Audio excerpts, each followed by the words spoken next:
ეს იდეა უბრალოდ გაჩნდა ერთი თვის უკან, როდესაც ჩვენ გეგმავთ ხოლმე ტრადიციულად თებერვლის კვირეულების მიძღვნას 1921 წლის მოვლენებთან დაკავშირებით, მაგრამ ამ გადმოსახედიდან 21 წლის მოვლენები საჭირო იყო შეგვეფასებინა მიმდინარე მოვლენებთან ერთად და ჩვენ მოვიწვიეთ ჩვენი მასწავლებლები ჩვენს საქართველოს უნივერსიტეტში, საქართველოს უნივერსიტეტი არის ჩვენი დიდი მხარდამჭერი და ასევე ახალი ეკონომიკური სკოლა საქართველოს, რომლის პარტნიორობასთან ერთად მიმდინარეობს არა მხოლოდ ეს პროექტი, ძალიან ბევრი ინოვაციური პროექტი და მადლობა მათ კიდევ ერთხელ ამ მხარდაჭერისთვის.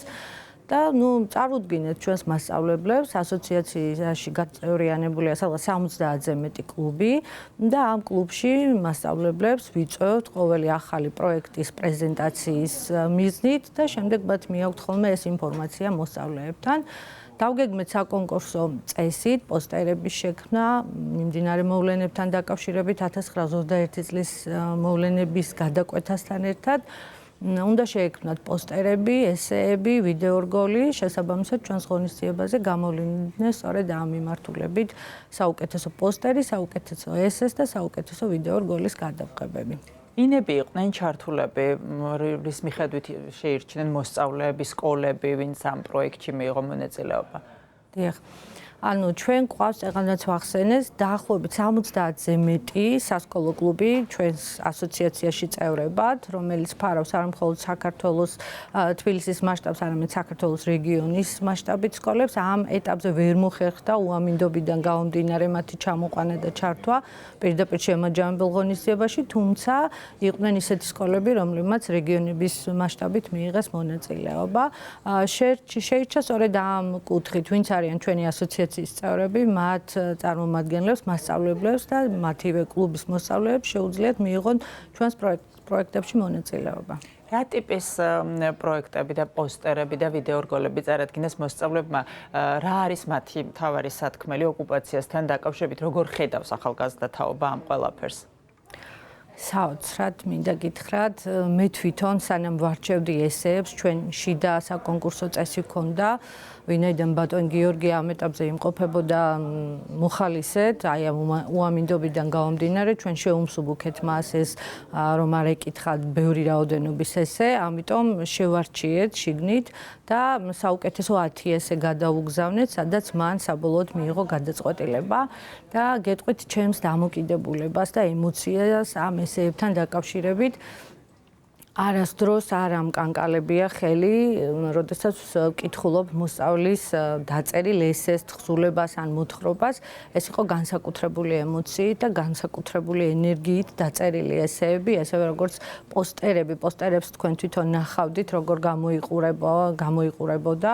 ჩვენ ახლა უკვე შევთანხმდით იმაზე, რომ საბჭოთა წარსულის კვლევის ლაბორატორიასთან ერთად გავაციფრულებთ აი ამ პოსტერებს ყველას, ხოლო ბიბლუსის მაღაზიათა ქსელი გაგვიწევს შუამდგომლობას, რომ დაიბეჭდოს აი ამ პოსტერების გამოყენებით კალენდრები, რომელიც დარჩება ჩვენს მომავალ თაობას ისტორიული მეხსიერების კუთხით.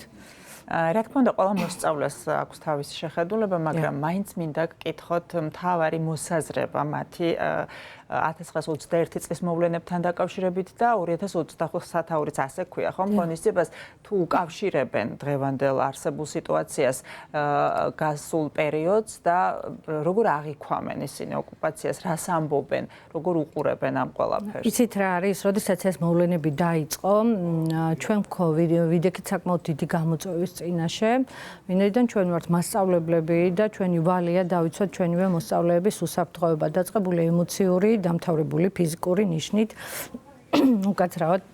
ამიტომ მოსწავლეების მოთხოვნა დაკვეთა, ასე ვთქვათ, მოსწავლეებსაც აქვთ ასეთი დაკვეთა, გქონდა ესეთი გამოწვევები გაკვეთილებზე, რას აკეთებთ თქვენ, რატომ არ ერთვებით ამ პროცესში, მე მქონდა ესეთი დისკუსია, რატომ არ იფიცებით.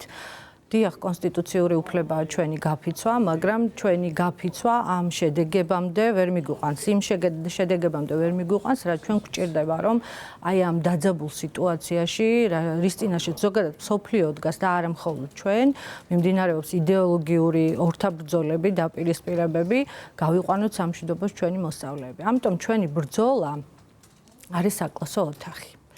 ჩემი ერთი მასწავლებლის გაფიცვა არ მოიტანს არანაირ შედეგს. Პირიქით, მე ვფიქრობ, რომ ყველა მასწავლებელი უნდა იყოს მოწოდების სიმაღლეზე, მან უნდა შეძლოს სწორად მიიტანოს ინფორმაცია მოსწავლეებთან და დავამატებ იმასაც, რომ მე ვარ სამოქალაქო განათლების მასწავლებელი. სამოქალაქო განათლება ნიშნავს პირდაპირ წესით მონაწილეობას მიმდინარე მოვლენებთან დაკავშირებით.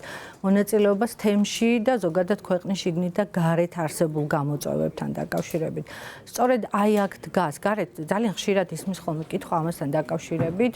საიდან გაიზარდნენ, როდის გაიზარდა ეს მომავალი თაობა, რომელიც დღეს დგას და იცავს ესე ღირსეულად ქვეყნის დამოუკიდებლობას. დიახ, ჩვენ გავზარდეთ. აი ასეთ პროექტებში მონაწილეობით და ისტორიული უწყვეტი აზროვნების ჩამოყალიბებით, რასაც ჩვენ ყოველდღიურად გაკვეთილებზე ვაკეთებთ. თქვენ ახსენეთ, რომ რაღაც გარკვეული კითხვები ჰქონდათ მოსწავლეების მიმართ და ასე ვთქვათ, საყვედურები, თუ რატომ არ იფიცებოდნენ ისინი, აი მაინც რა არის ის რა მოსაზრებებშიც თანხმდებიან მასწავლებლები და მოსწავლეები და რა არის ის, რაშიც მათი მოსაზრებები განსხვავებულია.